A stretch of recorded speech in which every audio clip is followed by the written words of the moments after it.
Wallahi ada sawah yang diuruk, yang menggarapnya sama sekali tidak tahu. 1 pekan lagi akan panen, padi sudah kuning, tinggal panen, diuruk secara semena-mena. Wallahi ada sungai yang diuruk sehingga air tidak bisa mengairi sawah dan tambak. Wallahi ada tambak yang diuruk secara semena-mena. Ada tanah wakaf yang diuruk, dijual semena-mena. Dan ini merupakan ekses dari keserakahan para pejabat-pejabat yang ada di Kabupaten Tangerang dan Provinsi Banten, sehingga yang menjadi korban adalah rakyat kecil. Ditambah keserakahan, kita bisa bayangkan dengan sisi kemanusiaan kita, pemilik tanah sudah sepuh dalam kondisi sakit dengan selang oksigen dipasang, dipaksa tanda tangan untuk melepaskan haknya. Dan ada oknum polisi di situ, ada oknum pengacara di situ. Ini apa? Salah seorang anggota DPRD Kabupaten Serang bernama Haji Abdul Ghafur, ketika dalam rapat resmi seperti ini, ketika itu dalam kasus pagar laut, beliau hanya mengecek, meminta keterangan dari pihak desa, dari Kades. Lalu waktu itu saya protes, kenapa tidak minta keterangan dari rakyat? Apa bahasanya pimpinan? Saya takut ditembak. Nggak tahu, yang ngomong itu anggota DPRD.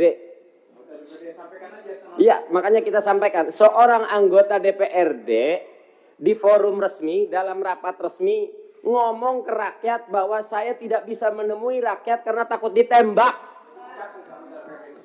DPRD Provinsi. DPRD Kabupaten Serang namanya Abdul Ghafur dari fraksi PKB. Tapi aguan menguruk sungai masih bebas sekarang, Bapak Pimpinan. Tidak Polri, tidak TNI, tidak Dewan, tidak Menteri. Kenapa di negeri ini tidak ada yang berani sama orang yang namanya aguan? Saya bahkan tidak masuk di gedung milik rakyat hanya karena tidak pakai sepatu. Tapi aguan mengurugi sungai, tanah bengkok. Dan terakhir saya menemukan satu lagi, Bapak Pimpinan, di BPN. Ada salah seorang anggota BPN Kabupaten Serang ngomong langsung saat rapat resmi. Kata salah seorang anggota BPN, lo bagus Mahesa, tanahnya dijual 23.000 daripada digusur. Yang ngomong pegawai resmi anggota BPN. Ibu tolong dengerin Bu, Ibu dari BPN Bu. Ini rakyat bicara Bu. Jadi kalau pemerintah negara tidak mampu menangani satu aguan, PIK 2, maka tolong jadikan Banten zona bebas hukum 48 jam, biar kami rakyat yang bertindak, pimpinan. Sekian.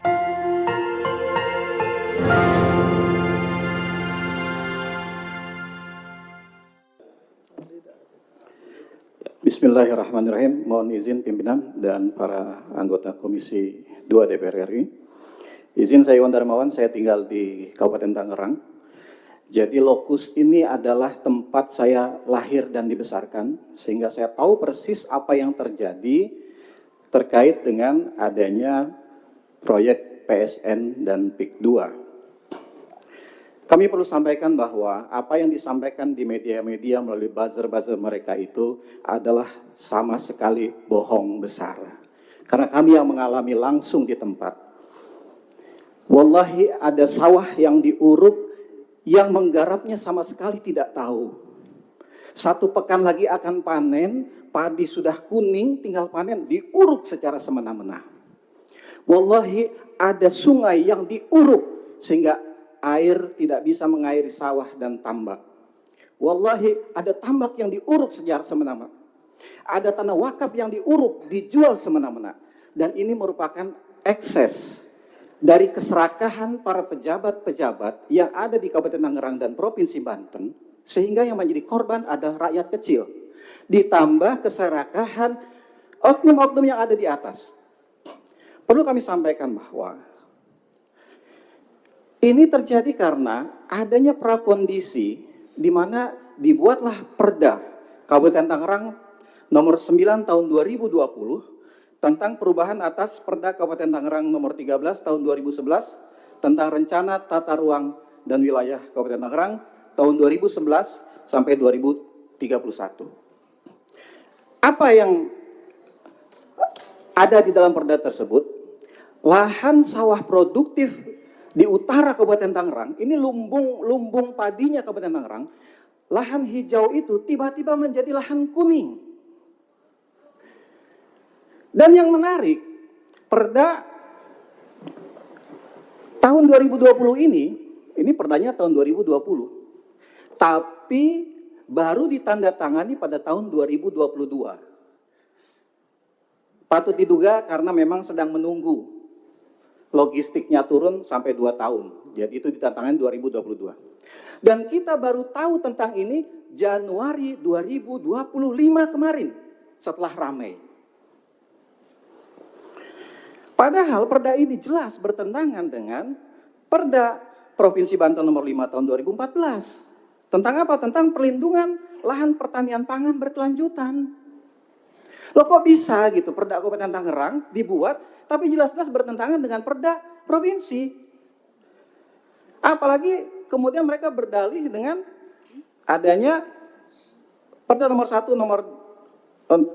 tahun 2023 Provinsi Banten ini, sehingga mereka merasa di situ ada kesempatan untuk menggunakan ruang laut, memanfaatkan dan seterusnya itu. Padahal putusan MK nomor 85 tahun 2013 sudah jelas mengatakan bahwa perairan laut tidak boleh dimanfaatkan untuk kepentingan komersial maupun pribadi, apalagi terbit sertifikat di atasnya.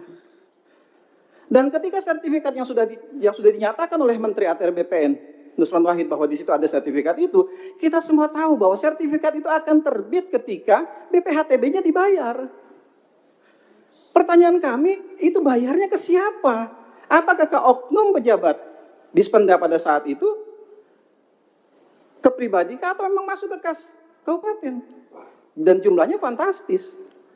Artinya bahwa ini betul-betul secara sistemik, secara terstruktur, kejahatan kemanusiaan ini dari atas sampai bawah, atau kalau dibolak-balik dari atas sampai bawah itu merata. Dan hari ini, sampai dengan hari ini, rakyat masih terus ditakut-takuti. Sedianya kami juga membawa bahan-bahan dan saksi di lapangan, tetapi mereka sangat ketakutan dan mereka masih sekarang agresif mendatangi pemilik-pemilik lahan. Bayangkan, yang tidak mau menjual dikriminalisasi.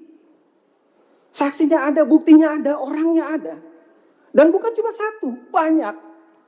Kita bisa bayangkan dengan sisi kemanusiaan kita. Pemilik tanah sudah sepuh dalam kondisi sakit dengan selang oksigen dipasang. Dipaksa tanda tangan untuk melepaskan haknya. Dan ada oknum polisi di situ, ada oknum pengacara di situ. Ini apa? Kemana negara? Ini zolim, sezolim-zolimnya. Kan saya mulai paham, mulai mengerti. Kenapa selama ini pengurukan yang begitu masif, pemagaran yang begitu masif, semua pejabat diam di kabupaten maupun di provinsi Banten. Kenapa? Karena mereka lah yang menandatangani produk-produk perda ini. Demikian tambahan dari saya. Insya Allah nanti akan dilengkapi oleh Saudara Mahesa. Sebelah saya singkat saja. Ya, nanti selain Mahesa, izin ada 2 saksi yang saya bawa. 1 Butin Suhartini, 2 Charlie Chandra. Mohon izin waktu sebentar biar menyampaikan apa yang mereka alami. Sekarang Kang Mahesa, silakan Kang. Bismillahirrahmanirrahim. Singkat saja pimpinan. Saya ingin melaporkan temuan di lapangan. Salah seorang anggota DPRD Kabupaten Serang bernama Haji Abdul Ghafur ketika dalam rapat resmi seperti ini, ketika itu dalam kasus pagar laut, beliau hanya mengecek, meminta keterangan dari pihak desa, dari Kades. Lalu waktu itu saya protes, kenapa tidak minta keterangan dari rakyat? Apa bahasanya pimpinan? Saya takut ditembak. Nggak tahu, yang ngomong itu anggota DPRD.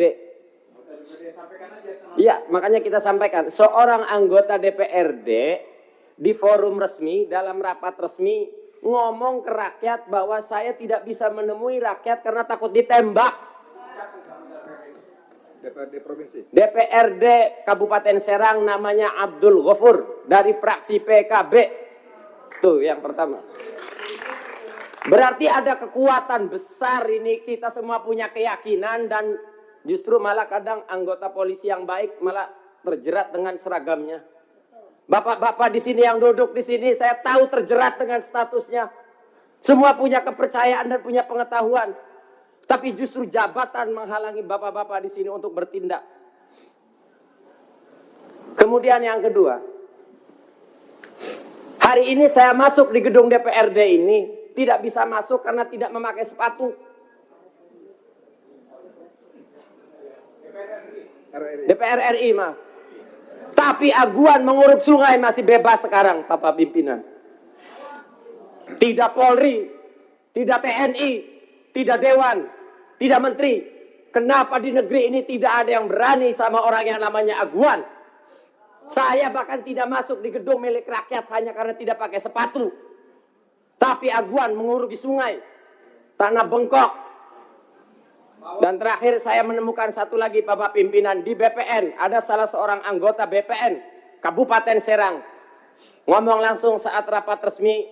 Kata salah seorang anggota BPN. Lo bagus Mahesa tanahnya dijual 23.000 daripada digusur. Yang ngomong pegawai resmi anggota BPN.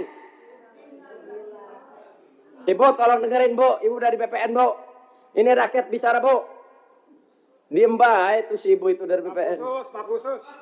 Ya diteruskan aja, diteruskan. Kita semua mendengar kok. Betapa sakit anggota dewannya katanya takut ditembak. Betapa sakitnya kami rakyat Banten. Salah seorang anggota BPN ngomong, oh lebih baik dijual 3.000 daripada digusur.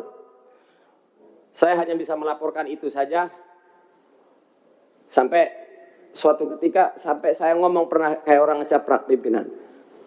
Jadi kalau pemerintah negara tidak mampu menangani satu aguan, PIK 2, maka tolong jadikan Banten zona bebas hukum 48 jam biar kami rakyat yang bertindak pimpinan. Sekian.